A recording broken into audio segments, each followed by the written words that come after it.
Edi, maghanda na nga kayo ng hapunan natin. Ako nang bahala dito. Sige na. Okay, Nay. Nay, si tatay nakauwi na ba? Ha? Parang ginagabi yata yun ngayon ah. Oo nga eh. Hali nga. Kain na po ako, Nay. Oo. Sayang.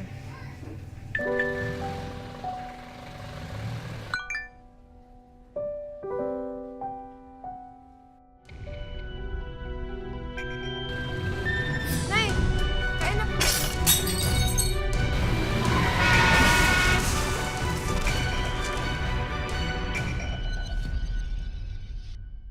Marami na tayong narinig na mga storya ng taong dumaranas ng napakatinding pagsubok. Mga dagok ng kapalaran na tila imposibleng malampasan. Pero nakakahanga kung sa huli ay napagtatagumpayan nila ang kanilang ipinaglalaban. Hatid kasi nito ang inspirasyon na kumapit tayo sa pag-asa. Magandang araw po mga kapuso. Ako po si Vicky Morales. Samahan niyo po ako sa pagtuklas sa lakas at tapang ng isang inang gagawin ang lahat para sa kanyang mga anak.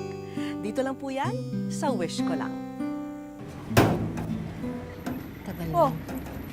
Bobot, Ate, bakit nandito pa kayo sa labas? Eh, gabi na. good evening, tita. Iniintay naming umuwi si Pando. Nasapit lang sa inuman yung asawa mo. Alam mo namang hindi umiinom si Pando, ate. Malay mo. Baka may sikretong tinatago yung asawa mo, hindi mo alam. Ano ka nakasigurado? Siya nga pala, Bobot. Napag-usapan niyo na ba ng asawa mo yung tungkol sa sinasabi ko sa'yo, yung bentahan nitong bahay? Oo, ate. Hindi namin ibebenta. Hindi niya ibebenta? Bakit? Bakit ayaw niyo? Ate naman, ito na lang ang pinamana ni nanay sa atin. Yan na lang ang naiwan sa atin, hindi ba? At saka pag binenta natin yan, saan naman kami titira ng mga bata, Pando? Bobot, gamitin mo nga yung utak mo. Pag binenta mo tong bahay, pag binenta natin, edi may pera tayong lahat. Ikaw may pera ka. Pwede kang humanap ng bagong matitirhan mo. Baka mas maganda pa. Oh, di may pera. Ano pa namang... Pero hindi ba paghahatian natin yung pera na pinagbilhan nitong bahay? Eh, natural. Hati-hati tayo. Eh, teka. Ano ba yung tinutumbok mo? Nasosolohin ko yung pinagbentahan ng bahay? Ganun ba tinutumbok mo? Wala naman po sinasabing ganun si nanay. Sumasabat. Ano ba yung anak mo, ha? Turuan mo yan. Walang galang po. Hindi po ba nakatira si Marilo Gonzaga? Eh, ako si Marilu. Tumawag po kasi yung Sabarte Police Station na aksidente raw po ang asawa nyo, si Fernando. Ano po nangyari sa tatay ko? Pasensya na misis, pero patay po sa aksidente ang asawa nyo.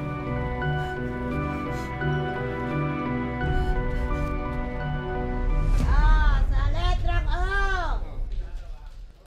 Sahe! Matanda!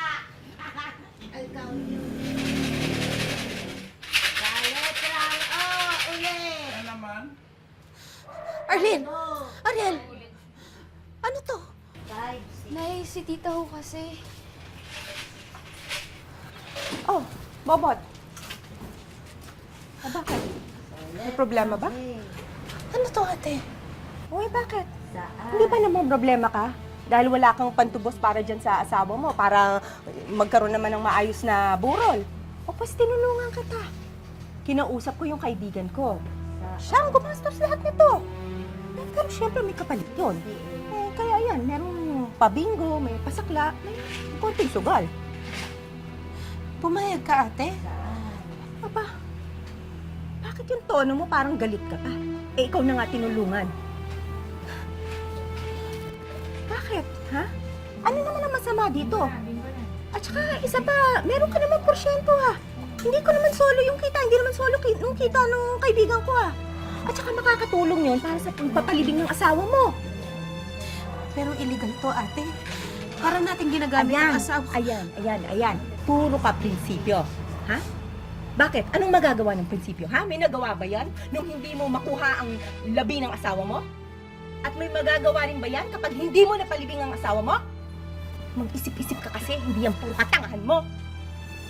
Naku, kakakungso nito. Sige na, tingnan mo na nga yung asawa mo. Bago pa malasin yung mga nagsusugal dito, mamaya hindi na bumalik. Dali na, doon ka na. Tingnan mo na. Saan? Ben. Sige na, sige na. Dali na.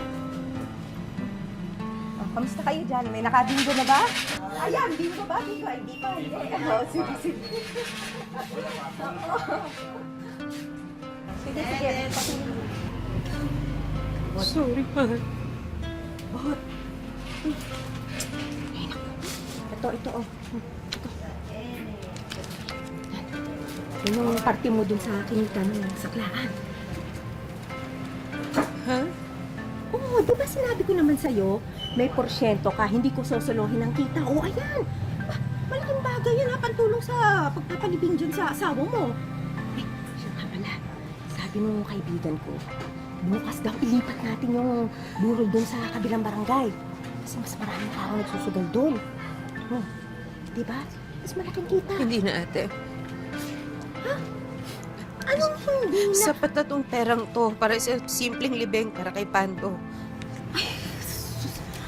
Ayun ka na naman eh. Tatanga-tanga ka talaga eh. Bakit ilang beses bang mamamatay yung asawa mo? Di ba ngayon lang? Oh, eh bakit sasayangin mo? Ito ng pagkakataon mong kumita. Gaga. Ano? Iikot lang natin. Ay, talaga naman katanga-tanga naman to. Tama na nga po yan. Pinapasos na nga natin tong lamay ng tatay ko eh. Ginawa niya ng sugalan, no? Isa ka pa. Ikaw nga, palasagot ka rin eh. At tanga ka rin, tulad ka ng nanay mo. Kami pa yung may mali. Kayo na nga yung pinagkakakitaan niyo tong lamay ng tatay ko eh. Ate, Ano hindi. ha? Ako tumutulong Hindi, lang dito ha? tama si Jessa. Kung gusto nyo, kumuha na lang kayo ng ibang bangkay para yun ang pagkakitaan ninyo. Huwag lang yung asawa ko. Eh, mag-ina pala kayong bastos eh. Kayo na nga tinutulungan, mga walang utang na loob. Bahala ka, isaksak mo sa baga mo yung labi ng asawa mo. Nay, matuto ka naman kasing lumaban. Hindi yung palagi ka nagpapaapi.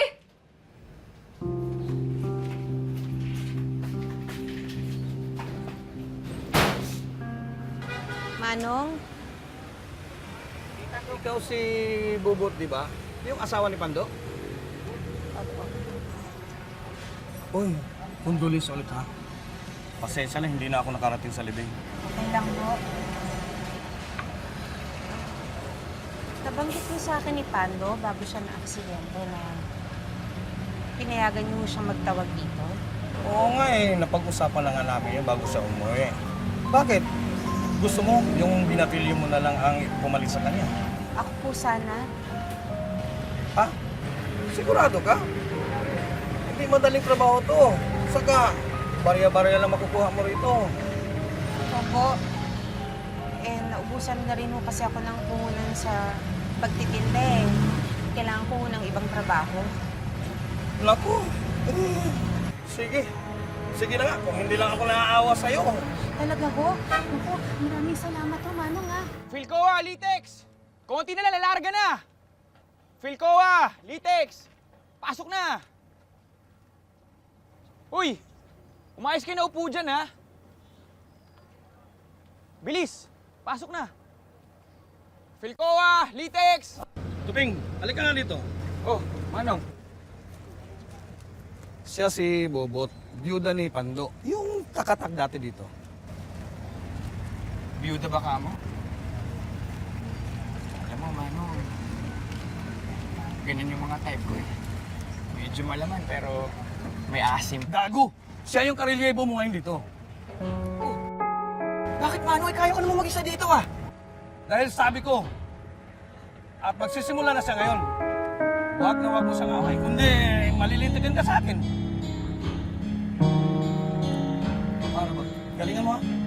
Salamat po.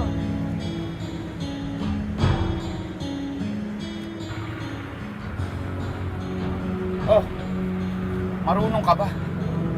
Kaya mo ba? Alam mo kung saan narutan yan?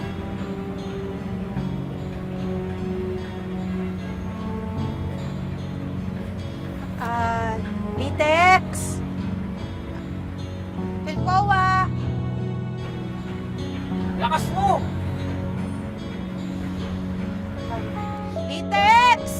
Tingnan mo ba? Philcoa!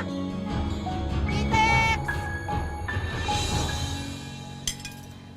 Wow, ang romantic ng dinner natin ah. De kandila. Tange, wala lang tayong kuryente. Pasensya na kayo mga anak ha. Talagang... Wala, kapusan talaga tayo ngayon eh. Hayaan mo na makakahanap na ako ng trabaho. Nararamdaman ko na sa buto ko. Jessa, okay ka lang ba? Nakita ko lang kanina na yung mga kaklase ko dati. Nasa high school na sila. Tapos ako, sa elementary pa rin ako. Mga anak, pasensya na talaga kayo ha. Sinusubukan ko naman talaga eh, kaya lang... Wala eh. Wala tayo ngayon eh. Ay, Tupeng, balita ko. Ayos yung karelyebo mo, ah. Ayos ba yan? Eh kahina nga tumawag oh. Zabarte! Zabarte! At saka alam mo ba, Tupeng?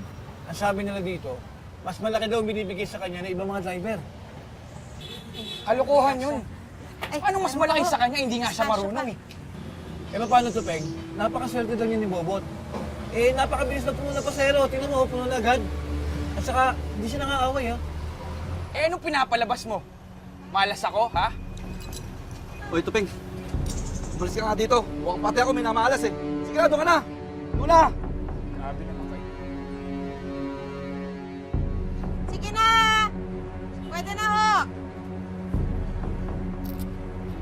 Akin na yan! Ay! Akin na! Akin yan eh! Akin na yan! Akin to!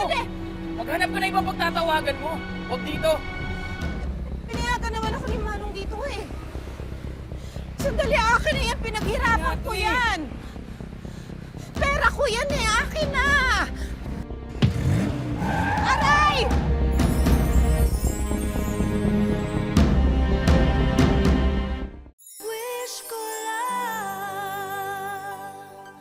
Dahil sa alitan sa kinikita sa terminal ng jeep, napag-initan ng kapwa barker si Bobot. Isang aksidente ang nangyari na lalong magpapahirap sa buhay nilang mag-iina. Aray!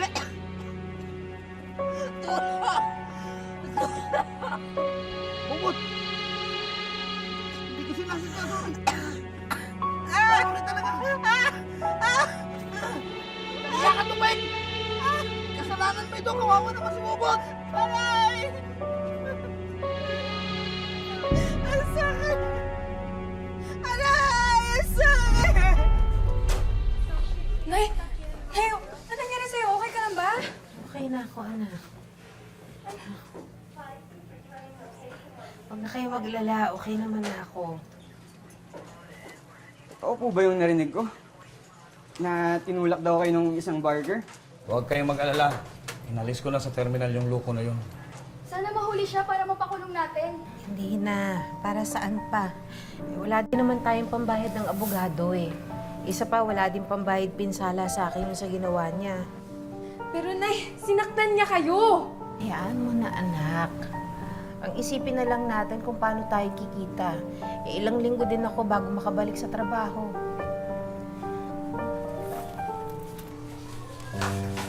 Ay, nagtitinda na po ako. Oh, sige, mag-iingat ka, ha? Okay. Ingat. Balitaan mo yung nangyari. Kaya bumisita ako. Dali lang po. Kumusta ka na po, Chang?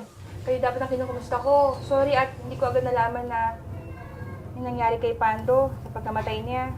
Kung alam ko lang eh, dapat mas maaga ako nakadalaw. Maraming salamat, Titche.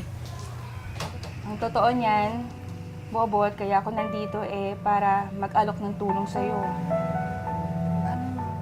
Kung okay lang sa'yo, kailangan ko siya kasama sa tindahan. Si Arlene sana. Ha? Kailangan ko kasi ng kasama sa bahay. Sisunduan ko naman siya. Saka, pwede naman din siya mag-aral. Papakabait ka dun, ha?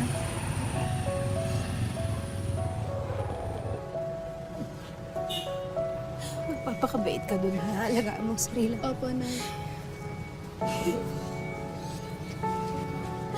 Jay, ikaw nang bahala sa kanya.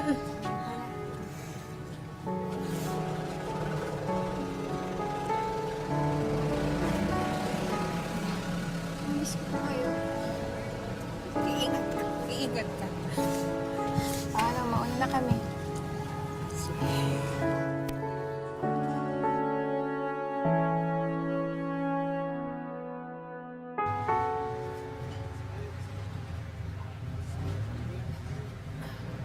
Ilan pa? Saan? Oh, Fairview! Fairview! Sakay na! 8 na lang, oh! Para makabiyahe na! Sige po, dun po sa may dulo. Sakay na ho, para makaalis na. Fairview! Kumusta na binti mo? Ay, Manong. Ano naman ho? Okay na ho. pwede na. Alam niyo na, kailangan kong magtrabaho eh. Wala na rin ng mga pagkain sa bahay para sa mga bata. O sige, basta ingat ka palagi. Sige ho. Dito man ako. Maraming salamat po.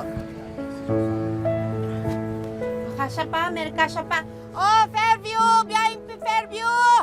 Sakay na! Oh, ayan, yan pa. Ang gamit mo.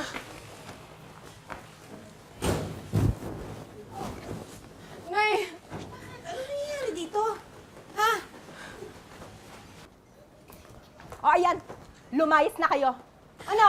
Bakit? Ano nangyayari? Hindi na kayo pwedeng tumira dito. Nabenta ko na ang bahay. Kaya sige na, lumayas na kayo. Nabenta? Paano mo nabenta yung bahay? Hindi na importante kung paano ko nabenta ang bahay. Ang importante, nagawa ko na. Kaya pwede ba? Umalis na kayo, hindi na kayo pwede dito. Ate naman. Ate, kapatid mo ko. Paano mo nang managawa sa amin to? Mga pamangkin mo, saan kami titira? Tama ka eh. Hindi ba? Ilang beses kitang kinausap tungkol dito sa sitwasyon na to? O ano? Ayaw ka. O pues ngayon, umabot sa ganitong sitwasyon. Ang kapal talaga ng amo, no? Sabihan mo yun, ha? Ate naman, nakikiusap naman ako. Huwag naman ganito. Basta nagawa ko na eh. Anong gagawin ko? Kaya lang kayo susoli ko yung pera to sa pinagbentahan ko. Ay nako, lumayas na kayo! Pagsabihan mo yung anak mong bastos, ha? Sige na.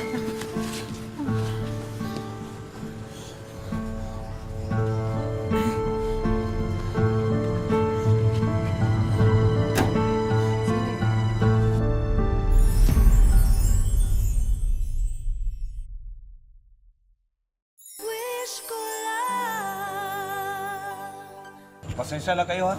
Ito lang ang lugar na pwede ko ipahiram sa inyo. Tambakan kasi ito ng mga gamit namin. Maraming salamat po, Manong, ha? Hindi ko nga ho alam kung paano magpapasalamat sa inyo. Dito talaga tayo titira, Nay. May awa ang Diyos. Ang importante, magkakasama tayo. At ligtas tayong tatlo. Bakit ba kasi ayaw mong lumaban? Hindi pwedeng puro bait ka lang, Nay. Matuto kang lumaban.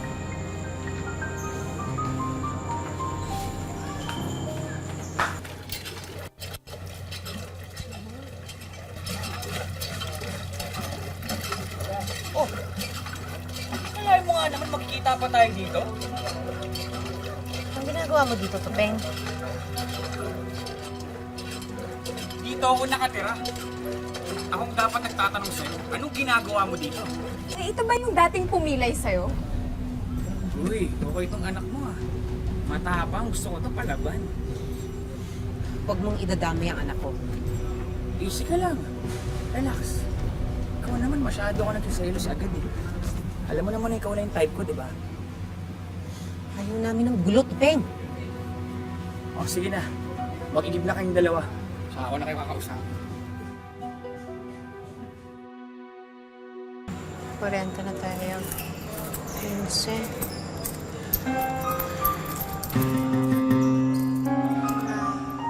Hoy! Ano ginagawa mo dyan? lalaki nakasilip to kanina eh. Tumakbo nung sinigawan ko.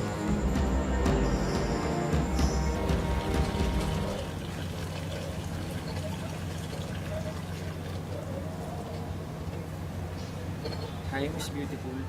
Mayo ka nga sa akin. Sungit mo naman. Alam mo, nagmana ka sa nanay mo eh. Parehas kayo masungit, pero parehas na kayo maganda. Lumayo ka nga sa akin, sabi, upakan na talaga kita. Tapang mo ah. Bakit may magagawa ka ba? Ay, tigilan mo nga ang anak Magagawa ko! ka ba? Sinabi ko na sa'yo, layuan mo yung anak ko eh! Hindi ba sinabi mo kasi kung tumigil ka na, tigilan mo yung anak ko, hindi ba? Sinabi mo!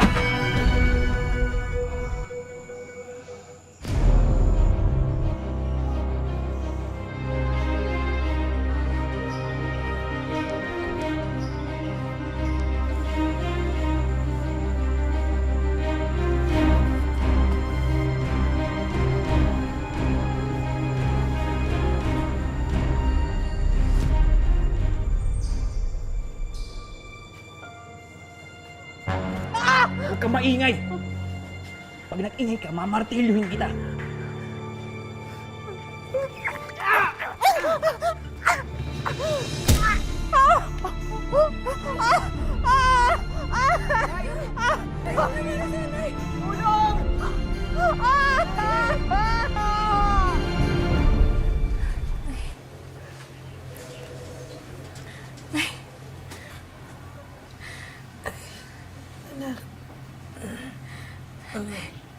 Ay, salamat. Salamat, Diyos ko na. Basta kayo. Ay, sorry po. Kasalanan ko po to eh. Hindi po ako nakipag-away. Hindi sana kayo mapapahama. Eh, wala kang kasalanan. Kasalanan to ni Tupeng. Kasalanan na. Sana kita. Ipaglalaban kita ng patayan. Mahal na mahal ko kayo.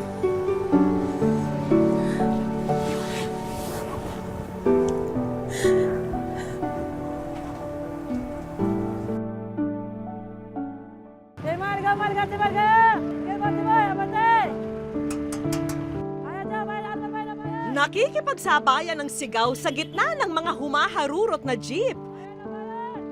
Sa loob ng 15 taon, dito kinukuha ni Bobot ang pagkain nilang mag-iina sa araw-araw.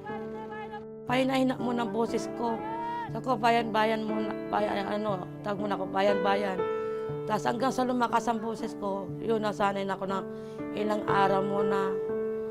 Subukan ko, ay, sabi ko, kumikita na pala ako ng 200, 100, 150. Dinire-diretso ko na dahil kasi madali lang na na paghahanap buhay na pagtatawag.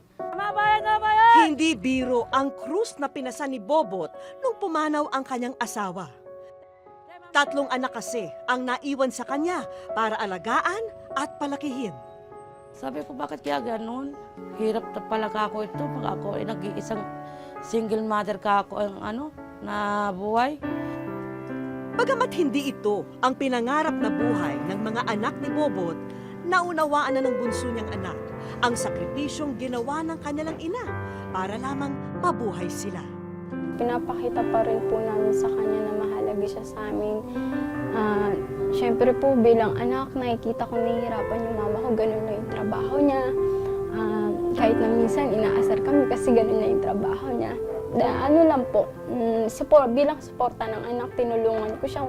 Pinanalangin ko makatapos ang mga anak ko sa pag-aaral. Makatapos pag nawala naman ako, mabigyan ko sila ng kinabukasan na umikat pa paano nakatapos sila sa pag-aaral.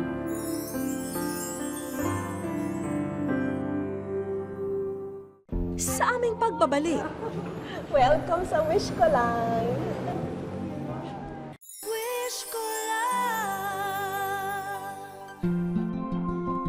pagod man sa maghapong pagbabarker, hindi pinapalampas ni Bobot na sumilip sa simbahan sa tuwing may pagkakataon.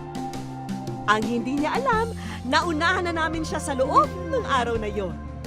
Kung sa trabaho ni Bobot, siya'y namamao sa kasisigaw. Ngayon, hayaan naman natin na ngumiti siya dahil marami tayong sorpresa para sa kanya. Hi, Bobot! Welcome sa wish ko lang. Si Bobot, hindi naiwasang maging emosyonal sa aming pagkikita. Di minsan ba akala nyo talagang papasukan nyo itong linya ng trabaho nito, ho? Oo, para lang sa mga ko, mabuhay ko lang po sila. Kahit masakit ang pa ako, tinitiis ko. Iniisip ko yung kinabukasan ng mga anak ko. Di malang ko lang kinabukasan ng mga anak ko lang iniisip ko. Ano gusto mo sabihin kay mama? Mama, thank you po kasi nalabahan niyo po kami ng mabuti. Kahit hindi kami nasubay lang sa ang pag-aaral namin. Maraming salamat kasi pinuhay na po rin po kami. Di ba, Nay, binanggit nyo, pangarap nyo na makapagtapos yung anak nyo? Siguradong ikatutuwa ng mag-ina ang aming unang sorpresa. Scholarship po, ha? Oo, para sa'yo to. Ha? 4 years yan. Ha? Maraming salamat po. Thank you po. Ma, pinapangako po sa inyo na kahit mahirap, gagawin ko para sa inyo.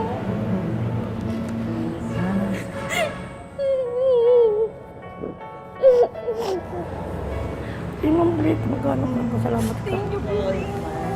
Sige, basta matutuwa ako pag nakatapos ka talaga. Dahil peligroso para kay Bobot ang paghahanap buhay sa lansangan, tanggapin niyo na po itong bago niyong pagkakakitaan. Salamat po sa sawis ko na.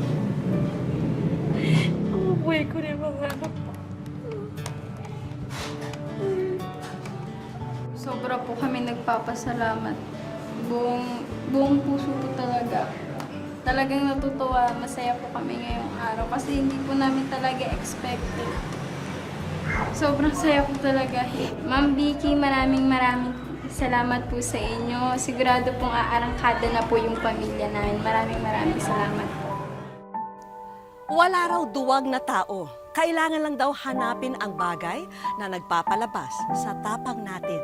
At sa kaso ni Bobot, ang kanyang mga anak ang pinaghuhugutan niya ng tapang at lakas. Hanggang sa susunod mga kapuso, ako po si Vicky Morales at ito po ang Wish Ko Lang.